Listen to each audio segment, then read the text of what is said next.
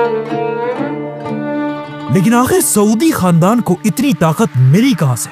इसके लिए हमें बहुत पीछे जाना होगा। आज से 1400 साल पहले रसूलुल्लाह सल्लल्लाहु अलैहि वसल्लम ने अपनी जिंदगी में अरब का ये सारा इलाका फतह कर लिया था। लेकिन जैसे ही रसूलुल्लाह सल्लल्लाहु अलैहि वसल्लम इस दुनिया से चले गए, अरब के बहुत सारे कबीलों ने पहले खलीफा अबू बकर रज़ियल्लाहु तआला अन्हु के खिलाफ बगावत का ऐलान कर दिया। और सिर्फ यही नहीं, कुछ लोगों ने तो नबी होने का झूठा दावा भी किया था, जिनमें सबसे बड़े झूठे नबी का नाम था मुसैलमा कज़्ज़ाब।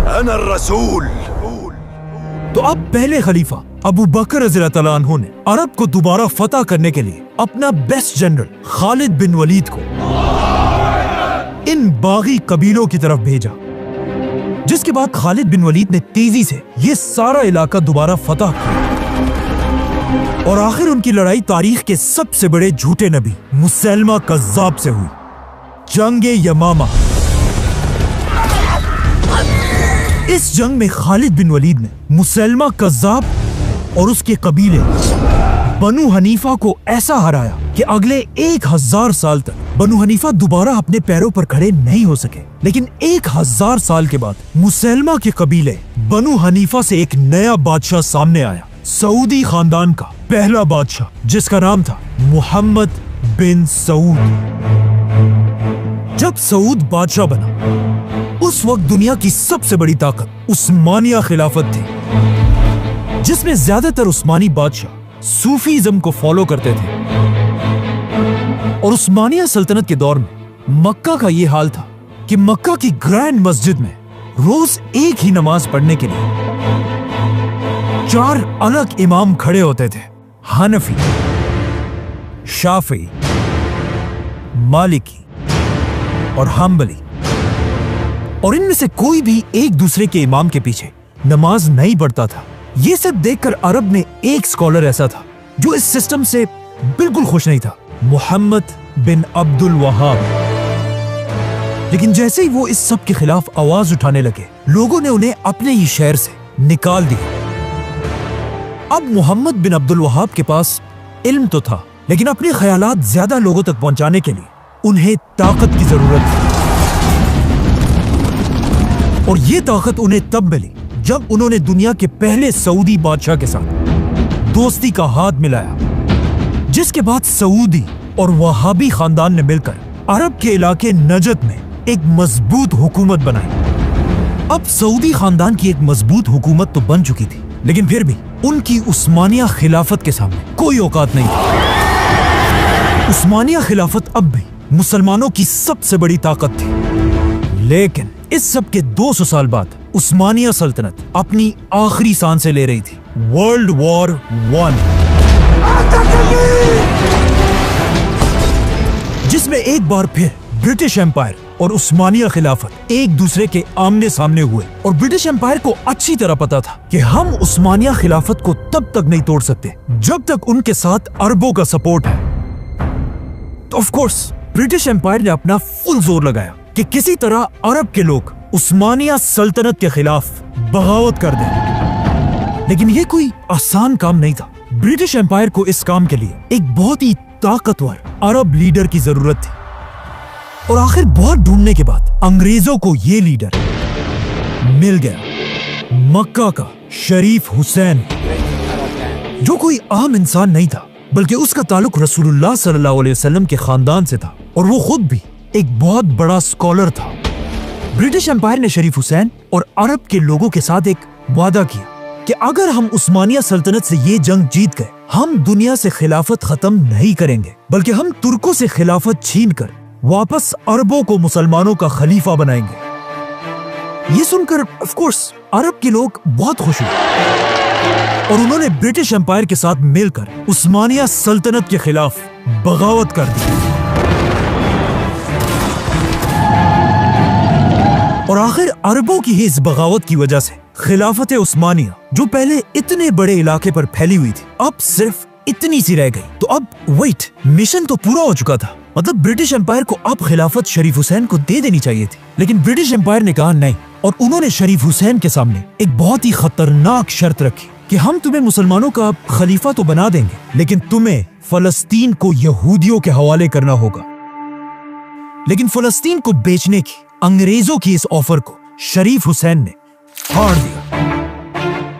ब्रिटिश एम्पायर को यह देखकर शरीफ हुसैन पर बहुत गुस्सा आया कि हमारे इस पपेट की इतनी हिम्मत कि वो हमें आंखें दिखाई।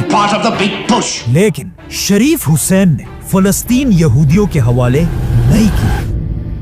यह देखकर ब्रिटिश एम्पायर ने अपना सारा सपोर्ट शरीफ हुसैन से हटा दिया, जिसके बाद एक ऐसी अजीब सिचुएशन बनी कि पूरी दुनिया में अरबों का कोई भी बड़ा लीडर नहीं था। और ये सब देखकर इस मौके का सबसे बड़ा फायदा एक जवान अरब लीडर ने उठाया, सऊद खानदान का किंग अब्दुल अजीज। अब अब्दुल अजीज शरीफ हुसैन से बिल्कुल ऑपोजिट था। उसे कोई परवाह नहीं थी कि अगर दुनिया से खिलाफत खत्म होती है तो होने दो, अगर फलस्तीन यहूदियों को मिलता है तो मिलने दो।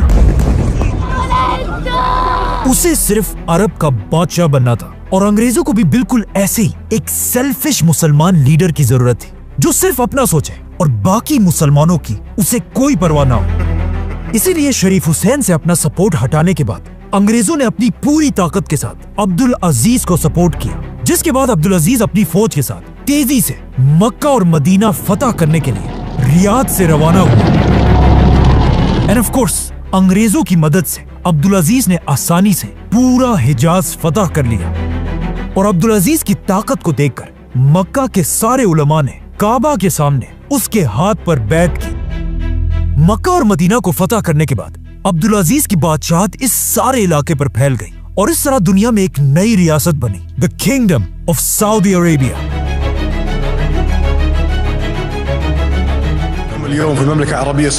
और अब्दुल अजीज इसका पहला बादशाह। सबसे पहले किंग अब्दुल अजीज ने सऊदी अरब को दो बड़े हिस्सों में डिवाइड किया। एक हिस्सा नजद, जिसमें सऊदी खानदान का कैपिटल रियाद था, जिसका गवर्नर उसने अपने बड़े बेटे सऊद बिन अब्दुल अजीज को बनाया। और दूसरा हिस्सा हिजाज, जहां इस्लाम की सबसे होली साइट्स थी, मक्का और मदीना। और यहाँ का गवर्नर बादशाह ने अपने दूसरे बेटे को बनाया, प्रिंस फैसल।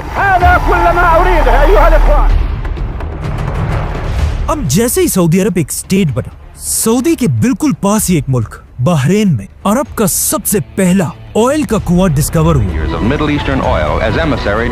ये देखकर अब्दुल अजीज ने भी अपने अंग्रेज दोस्तों के साथ मिलकर सऊदी अरब में तेल ढूंढना शुरू किया। लेकिन अगले 6 साल तक ढूंढने के बाद भी उन्हें ऑयल का एक कतरा भी नहीं मिला।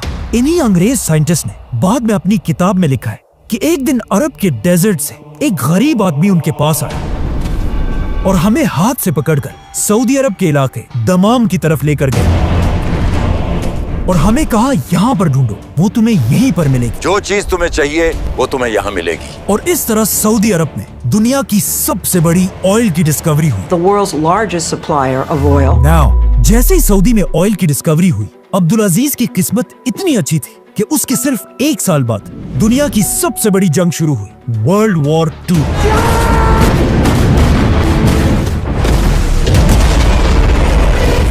जिसकी वजह से पूरी दुनिया को ऑयल की सख्त जरूरत थी। ये देखकर किंग अब्दुल अजीज पूरी दुनिया को सऊदी का तेल बेचने लगा, जिसकी वजह से सऊदी अरब की इकोनॉमी 2000 टाइम्स बढ़ गई और अब्दुल अजीज एक गरीब बादशाह से अब दुनिया का सबसे ताकतवर बादशाह बना।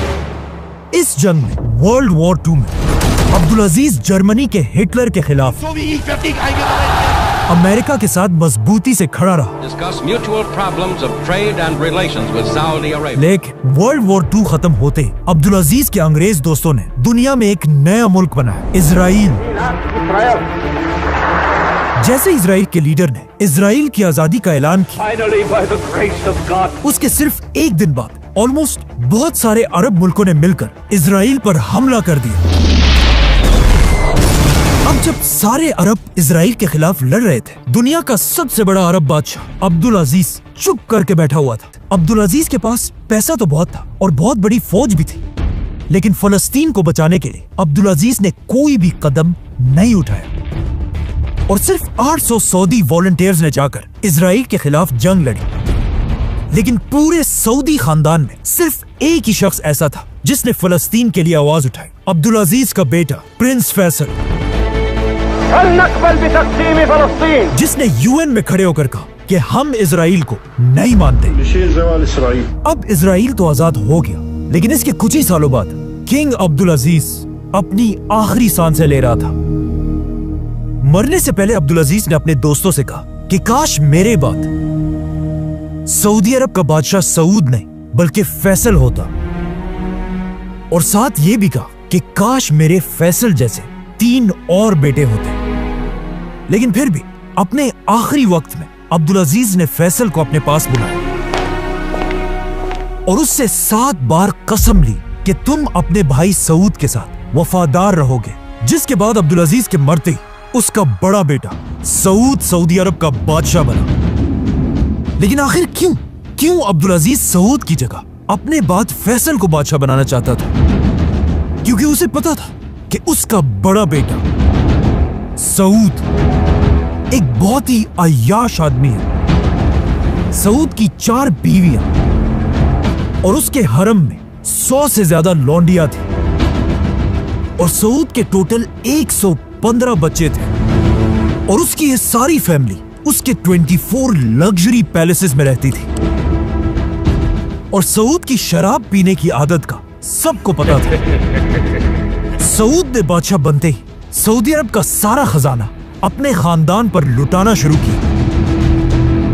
सऊद ने ऐलान किया कि आज के बाद हर शहजादे को खजाने से करोड़ों रुपए दिए जाएंगे। और सिर्फ यही नहीं, सऊद ने कर्जे ले लेकर सारे रॉयल शहजादों के लिए $1 बिलियन के पैलेसेस बनाने का हुक्म दिया, जिससे सऊदी अरब पर कर्जा डबल नहीं बल्कि ट्रिपल से भी बढ़ गया। अब जब सऊद सऊदी अरब का सारा पैसा अपनी अय्याशियों पर उड़ा रहा था, उसके खानदान में सिर्फ एक शख्स ऐसा था जो उसे बार बार इस सब से रोक रहा था, सऊद का भाई शाह फैसल। लेकिन सऊद ने शाह फैसल की बातें नहीं मानी, क्योंकि उसे पता था कि हम जितना भी कर्जा लें हमें कोई फर्क नहीं पड़ता। लेकिन ये उसकी बहुत बड़ी गलतफहमी थी, क्योंकि बहुत जल्द सऊद का सारा गुरूर टूटने वाला था। अब तक दुनिया में ऑयल सिर्फ सऊदी और कुछ ही बाकी कंट्रीज में था, लेकिन आहिस्ता आहिस्ता दुनिया के बाकी इलाकों में भी ऑयल डिस्कवर होना शुरू हुई, जिससे दुनिया में ऑयल की सप्लाई तेजी से बढ़ने लगी। अब जब ऑयल की सप्लाई पूरी दुनिया में बहुत ही ज्यादा बढ़ गई, तो ऑफ कोर्स ऑयल की प्राइस नीचे गिरने लगी और सऊदी अरब के खजाने खाली होने लगे। अब सऊद फंस चुका था, क्योंकि उसने कर्जे बहुत ज्यादा ले लिए थे और उन्हें वापस करने के लिए सऊद के पास पैसे नहीं थे। लेकिन इस सब के बाद भी सऊद अपनी अय्याशी की जिंदगी गुजारता रहा। ये देखकर सऊद को उसके भाई फैसल ने बहुत समझाया कि तुम्हारी इन अय्याशियों से ये मुल्क तबाह हो जाएगा। लेकिन सऊद ने फैसल की बात नहीं मानी। आखिर फैसल ने गुस्से में आकर अपनी प्राइम मिनिस्टर की पोस्ट से रिजाइन कर दी और सऊदी अरब छोड़कर चला गया। फैसल के जाने के बाद सऊदी अरब के हालात और भी ज्यादा खराब हो गए और सिर्फ 2 सालों में सऊदी अरब तारीख में पहली बार बैंकरप्ट होने के बिल्कुल करीब खड़ा था। ये सब देखकर सबको समझ आ गई कि अब सऊदी अरब को तबाह होने से सिर्फ एक ही आदमी बचा सकता है, शहजादा फैसल। ये देखकर सऊदी खानदान और वहाबी खानदान ने मिलकर फैसल के सामने हाथ जोड़े कि आप प्लीज अपने भाई सऊद को हटाकर खुद सऊदी अरब के बादशाह बन जाएं, वरना ये मुल्क तबाह हो जाएगा। अब आप ही हमारी मदद कर सकते। लेकिन फैसल ने कहा नहीं, मैं ऐसा नहीं कर सकता, क्योंकि फैसल को वो दिन याद था जब उसने अपने बाप अब्दुल अजीज के सामने कसम खाई थी कि वो हमेशा सऊद के साथ वफादार रहेगा। इसीलिए फैसल ने कहा कि नहीं, बादशाह सऊद ही रहेगा, मैं उसके अंडर प्राइम मिनिस्टर बनकर सऊदी अरब को बचाने की कोशिश करूंगा। सऊद ने फैसल की ये ऑफर एक्सेप्ट कर ली और सारी ताकत प्राइम मिनिस्टर फैसल के हवाले कर दी। फैसल ने आते ही सबसे पहले शहजादों की सारी अयाशियां खत्म कर दी, उनको दिए जाने वाले करोड़ों रुपए बंद कर दिए और इन शहजादों के लग्जरी पैलेसेस छीनकर वहां गवर्नमेंट ऑफिसेस बनाए। और सबसे बड़ा काम फैसल ने यह किया कि तारीख में पहली बार सऊदी अरब से स्लेवरी खत्म कर दी। शाह फैसल ने अपने खजाने से हर गुलाम के मालिक को $2000 देकर उसे आजाद कर दिया। इस तरह एक ही दिन में हजारों गुलाम आजाद हो गए। और सऊदी की इकोनॉमी ठीक करने के लिए शाह फैसल ने एक ताकतवर आदमी से कर्जा भी लिया, जो उस वक्त सऊदी का सबसे अमीर आदमी था, जिसका नाम था मोहम्मद बिन लादेन। फैसल ने पूरी दुनिया से इस्लामिक स्कॉलर्स को सऊदी बुलाया ताकि ये स्कॉलर्स सऊदी के एलीट खानदान के बच्चों को इस्लाम सिखा सके। बाय द वे, इन्हीं इस्लामिक स्कूल्स में उसी सऊदी के सबसे रिच आदमी मोहम्मद बिन लादेन का बेटा भी पढ़ता था, Osama bin Laden. Give us Osama bin Laden, dead or alive. Faisal के इन जबरदस्त कामों से अब सऊदी अरब दोबारा मजबूत होने लगा, लेकिन पूरी दुनिया को अच्छी तरह पता था कि सऊद सिर्फ नाम का बादशाह है और सारी ताकत असल में फैसल के पास है। इस सब के दौरान किंग सऊद अमेरिका में आराम से बैठा हुआ था, लेकिन जब 1 साल के बाद वो वापस सऊदी आया और वापस आकर उम्रा करने के लिए गया, लेकिन उम्रा करने के दरमियान ही उसे समझ आ गई कि अब लोग उसे वो इज्जत नहीं दे रहे जो एक बादशाह को मिलनी चाहिए, और उसे समझ आ गई कि अब लोग उसे बादशाह समझते ही नहीं है। और यहाँ से सऊद आहिस्ता आहिस्ता अपने भाई फैसल से नफरत करने लगा।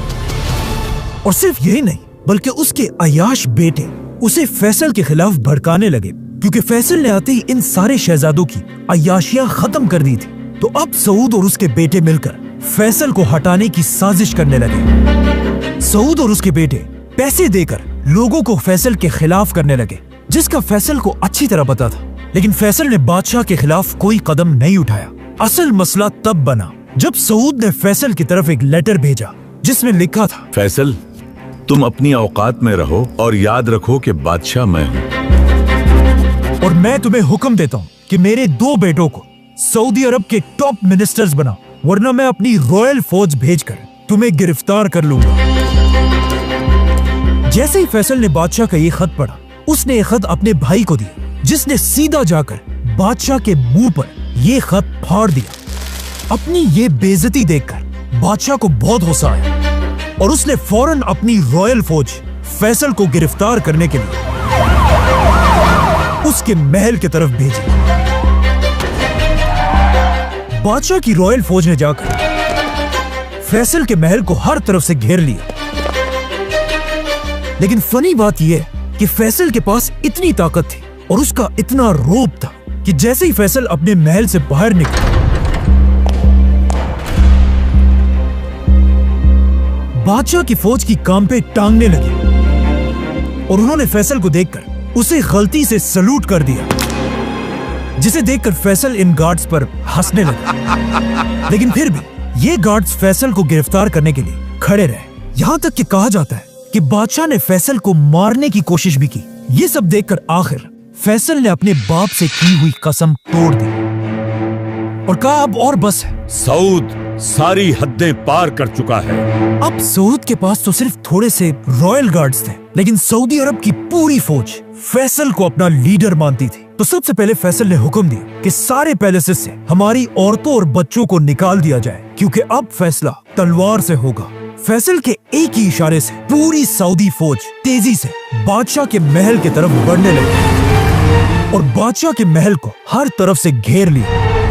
अब फैसल और सऊद एक स्टैंड ऑफ में खड़े थे, लेकिन फैसल की फौज बादशाह से बहुत ज्यादा थी, इसीलिए बादशाह अपनी फौज को लेकर पीछे हट गया और हालात इतने बिगड़ चुके थे कि अब इन दोनों भाइयों फैसल और सऊद का फैसला करने के लिए सऊदी अरब का मुफ्ती आजम मक्का से कैपिटल की तरफ आया, जो वहाबी खानदान का लीडर था। सऊद ये देखकर हैरान रह गया कि उसका अपना खानदान और सऊदी अरब के सारे उलमा बादशाह को छोड़कर फैसल के साथ खड़े थे।